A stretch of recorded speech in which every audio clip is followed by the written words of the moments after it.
Welcome to One on One, the Daily Items weekly digital program featuring Susquehanna Valley newsmakers interviewed by Daily Item reporters. Today's guest is community activist Dwayne Heisler, interviewed by Rick Dandes.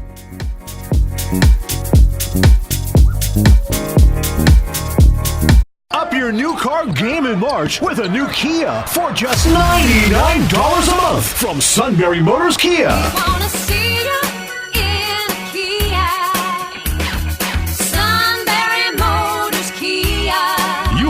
Lease a 2019 Kia Forte LX for just $99 a month for only 24 months. Drive away in a 2019 Kia Soul for only $149 a month. With deals like this, you'll have to hurry in to get in under the buzzer. Welcome to One on One. I'm Rick Dandes, and I'm here today with Dwayne Heisler, who is a community activist. Yes. Welcome, Dwayne. Thank you very much. Dwayne has an interesting history, so I think before we get into some topics about healthcare and other issues important to Pennsylvanians, I think talking a little bit about who you are, how you got to the point where you had that interest. Yeah, I'm happy to do that. It hasn't been until recently that I started talking about kind of my childhood, and because we met at the ACLU Awards here locally, I kind of put that into my presentation, that it kind of came up. And so I came from a very poor family.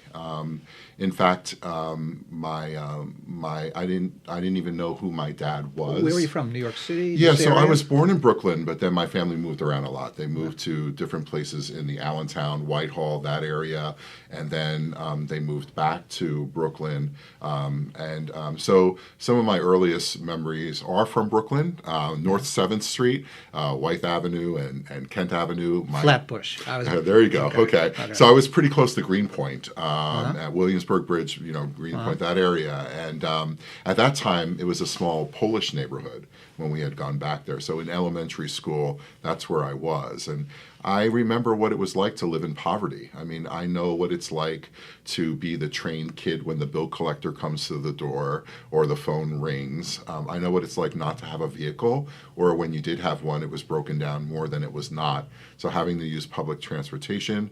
I remember paint peeling. I'm sure it was lead paint all over the apartment, the third floor apartment.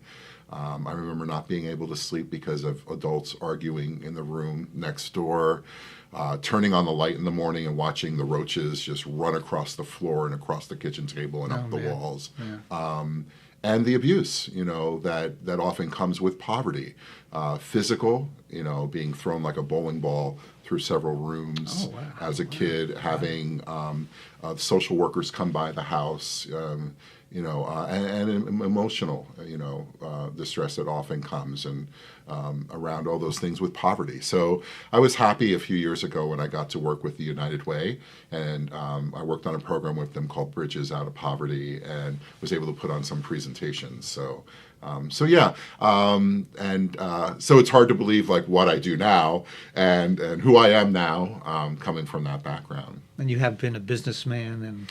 Yeah, I mean, I owned a business for over 30 years. I guess 30 years I owned a business, my own business. I'm very active politically. I've traveled quite extensively, and certainly not...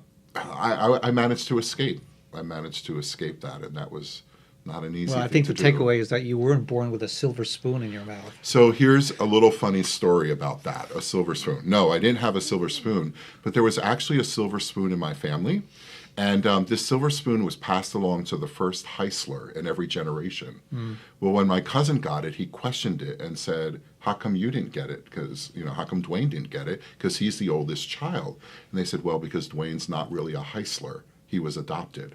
And it was at that point that they contacted my family and said, hey, you better let him know because it's out now. And so I didn't find out until I was a senior in high school that my father wasn't my father. Oh, Lord. So, and that was because of a silver spoon, which the irony of that is just amazing, I think. But, all right. So maybe all of that somehow contributed to your to now you're working with healthcare and hospital staffing, and talk a little about that. So I'm an activist, as you said. Yeah. I believe that people should have a voice and they should stand up. And as we see now, and as we've seen in the recent past, healthcare is such an important issue. Well, right now I'm working with SEIU Healthcare PA, and it's a union, local union. Is that a and union? so yeah, it's a union. SEIU is the Service Employees International Union. It's one of the largest unions in the world, and I work particularly in the Northeast PA, working with all of our members, and we have thousands of members that belong to unions. SEIU service employees, so it could be nurses, it could be janitors, it could be people that work in food service or technicians and things like that. And so healthcare is something important. And as a kid, I mean, I know what that's like not having good healthcare in a poor family. I remember when I lived in Jim Thorpe in Carbon County, and we were on public assistance every week. We went to the dentist, and every week I had a new filling that needed to be filled. And then when I went to college, one of the first things I did was I wanted to go back to a dentist, and I managed to save money to visit the dentist, and took x-rays of my mouth, and he found out that all of those cavities were not real cavities. They were just doing that so they could bill and get the money. And so I had a mouth that was filled with, fillings. And so one of the things I did was I did it in 4 different shots. I saved up enough money to get white fillings in my teeth so that I didn't have all that dark, gritty, metal in my mouth. Wow. So tell me about staffing. What's the situation with staffing? So staffing is a nightmare, and you don't have to ask me. I'm not anyone special. Staffing is a challenge because if you talk to any relative or friend that is at a hospital or a nurse or a nursing home, ask them how their shift was and ask them how well staffed it was. We have a real staffing crisis in this state, and it really plays out incredibly, even worse in nursing homes. For example, in nursing homes, the current standard that the state allows is 2.7 hours. So that means if you're in a nursing home, if you have a loved one in a nursing home, that nursing home is only required to provide care for 2.7 hours, to have someone visit them for that amount of time. I know for my dad, I don't feel comfortable with him being in a facility for 24 hours and that the facility is only required to have a nurse or someone take care of him for 2.7 hours. I didn't know that. No, there's a bill right now circulating in Harrisburg to change that to 4.1 hours. This is a no-brainer. I think it is for everyone out there that we need to have good staffing, and obviously the consequences of not having good staffing, can go anywhere from, injuries to death. So this is an important issue. And you said you've been in a hospital. You told me a little while ago that you were in a hospital. Tell me about that experience. Yeah, so I was in a head-on car accident about 2 weeks ago, and I was rushed to the Hershey Medical Center, which is the premier trauma center in the central part of the state. Yeah. And there were multiple hallways. First of all, the staff was amazing. I've never been so thoroughly physically processed. I'm on blood thinners, so they were really concerned about internal injuries, and they did an incredible job. So they triaged you? Yes, completely, totally X-ray scans, just everything. I was conscious through all of it. I actually have a fractured knee, a fractured hand, and a fractured rib, but the doctors are very pleased with my progress. The point is that the staff was amazing, but the facility was lacking. And I didn't end up leaving there, got there just after 1 o'clock, didn't end up leaving until 11 o'clock in the evening. And part of that is a staffing issue. The other part are the physical limits of that hospital. The walls, Rick, were lined up, 2 separate hallways where two stretchers could pass one by one like this. Oh, and that's and on one side of each of these walls, going the entire length of the hallway, were stretchers and wheelchairs. There were no rooms. There were no rooms available. And when I asked what is going on with this, they said, well, it's a Monday. So there wasn't some kind of emergency or anything. This is typical. And how I knew they were telling me the truth was at about, for every stretcher length and maybe a chair, they had a small little hook that came out with curtains that came out about 3 feet to offer some kind of privacy for the patients who were in the hall because there aren't any rooms available for them. Well, this is certainly an issue we have to keep in touch with, and it'll be interesting to see how this bill progresses. Dwayne, we'll be right back in a minute. Okay, thank you. Up your new car game in March with a new Kia for just $99 a month from Sunbury Motors Kia. Wanna see you in a Kia. Sunbury Motors Kia. You heard right. Lease a 2019 Kia Forte LX for just $99 a month for only 24 months. Drive away in a 2019 Kia Soul for only $149 a month. With deals like this, you'll have to hurry in to get in under the buzzer. Welcome back to One on One. We're speaking today with Dwayne Heisler, a community activist. So we've been talking about healthcare, another big issue everyone's worried about, or concerned about wages. Oh yes, and once again, I don't know what it is about our state. I love Pennsylvania.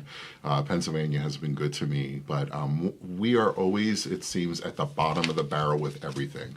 We are the only state that has not raised their minimum wage. Every other state around us, all of our bordering states, all have a higher minimum wage than the $7.25 an hour, which everyone knows. Everyone should know that that is not a sustainable income at full time.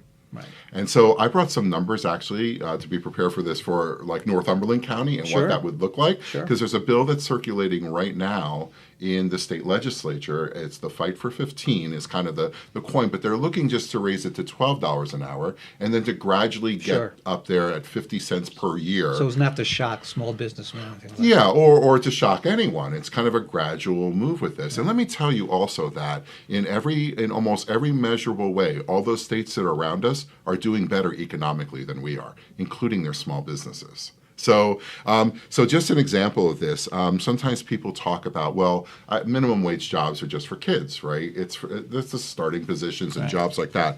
Well, here's what's really interesting about that. 55.6% in Northumberland County who are making minimum wage are over the age of 40. 55.6% of people receiving the minimum wage over 40 are 40 years or older. Between 29 and 20 and 39, it's 41%. Only 3.1% are under 20. So this is affecting adults. I was going to say, what does that say to you that people can't? Well, it says that basically the argument that this is only affecting young people is just not really true. When only 3% of them, 3.1%, are under the age of 20. It's not the young people that have these minimum wage jobs. It's people over 40, and it's over half of them. And so there's no way that you can sustain yourself. In fact, in Columbia County, not Columbia County, in Northumberland. I'm from Columbia, but I ran the numbers on Northumberland, which is why I'm looking for it. The average housing cost per month is $478. Average food bill about $265, and then there's transportation, healthcare. We talked about healthcare, about $500, $527. Transportation, $800 and some, because of paying for your car and things like that. When you add that all up, your total monthly expenses are about $2,800, right? $2,884. If you look at a full-time income at $7.25 an hour, that's $1,200. Doesn't compute. No, it doesn't compute. And this is why people have 2 jobs and 3 jobs and are forced to stay at home or are forced to have multiple roommates or whatever that might be in order just to survive. It just doesn't make any sense. That answers the question of perhaps why you have an older demographic doing a lot of these jobs, because it's the second or third job. Oh, right, absolutely. And people they go from one job to the next, and I'm lucky. I have a good paying union job, and union membership, of course, has drastically declined. SEIU, the union I belong to, has been rising, but most unions have been declining over the past few decades. And along with that goes the power to bargain for good wages and safe working conditions, like in healthcare, making sure there's good staffing. I mean, no one joins a union to make less money. No one joins a union to be less safe. Mm-hmm. And when those protections are gone, you see what happens to jobs. And so you end up with economics locally that cannot sustain themselves. I mean, the governor was just here to talk about urban blight. or rural blight, actually, was visiting Shamokin. And this is what, anyone that is in a plane and flies over rural Pennsylvania can see city after city that's declining. Just declining. We are like a giant exporter. We export our labor. They can work cheaper in other states. We all know when you have kids, we are almost faced with the inevitability that if they're going to succeed in life, they need to leave. Yeah. Why should we? Yeah. Why should we be that way, right? And because there aren't these jobs, and especially hard in this area in rural Pennsylvania. Well, these are issues for us to contemplate, and you're one of the people out there working to make things better. So thank you very much for being here. Our thanks to you, Dwayne Heisler, and to all of you for watching. Thanks for watching One on One. Be sure to tune in next week for another edition.